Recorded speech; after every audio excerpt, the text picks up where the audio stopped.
We turn now to news from overseas tonight. Russia today offered at least a temporary home to Edward Snowden, the American who leaked those government secrets on extensive data mining operations. He was today allowed temporary asylum in Russia. That means a ticket out of the airport where he's been living. And it has angered the U.S., of course, because he is still wanted here.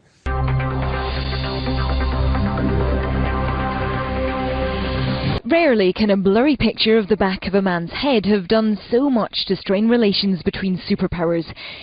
Rucksack on his back, WikiLeaks researcher by his side, a single snatched photo of the moment Edward Snowden walked quietly out of the airport and into a waiting car, which left his lawyer to show us evidence of a newly minted Russian passport and his client's new refugee status.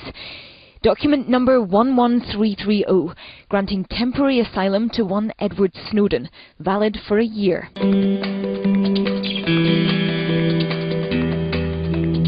He has pledged not to publish more information that could harm the US and is understood to be staying in the private home of American expatriates. Now he must look for work. I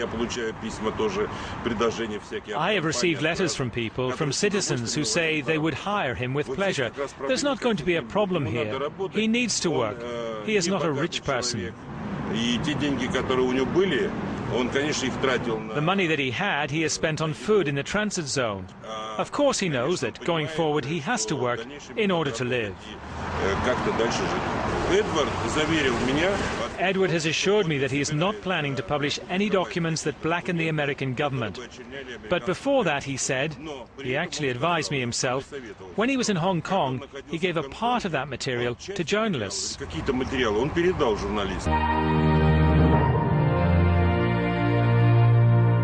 For 5 weeks he's been saying it, and today was no different. White House spokesman Jay Carney urging the Russians to send Edward Snowden back to the US to face trial. There is absolute legal justification for Mr. Snowden to be returned to the United States. He's not a dissident. He's not a whistleblower.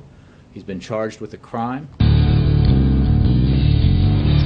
I mean, Russia and the United States are trying to have it both ways. They're trying to make political hay out of this, but they're also trying to tamp things down. According to a Kremlin official, which you just mentioned, he says that, in fact, diplomatic ties with the United States will not be impacted, that this is an insignificant case. Washington, however, has been demanding that Russia extradite Snowden. They want to press espionage charges on him, but President Putin has rejected that, and by allowing this at least temporary asylum status, implicitly embracing this guy a little bit. There was also the threat that President Obama might cancel a stopover in Moscow on a trip to Russia in September for the G20 summit. According to Kremlin officials, this is not going to happen, that everything is fine.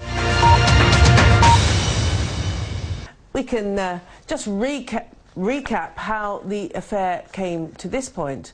On the 20th of May, Edward Snowden, an employee of the defence contractor Booz Allen Hamilton at the National Security Agency, left his Hawaii home bound for Hong Kong. 2 weeks later, the first leak, published in the UK's Guardian newspaper, revealed that the NSA was collecting the phone records of millions of Americans. The Guardian and the Washington Post then revealed details of the so-called PRISM surveillance programme, before the Guardian identified Edward Snowden as the source of the leaks at his own request. On the 23rd of June, Mr. Snowden left Hong Kong for Moscow and applied for asylum in Ecuador. 3 weeks into his stay in a Moscow airport transit zone, Mr. Snowden announced that he's seeking asylum in Russia.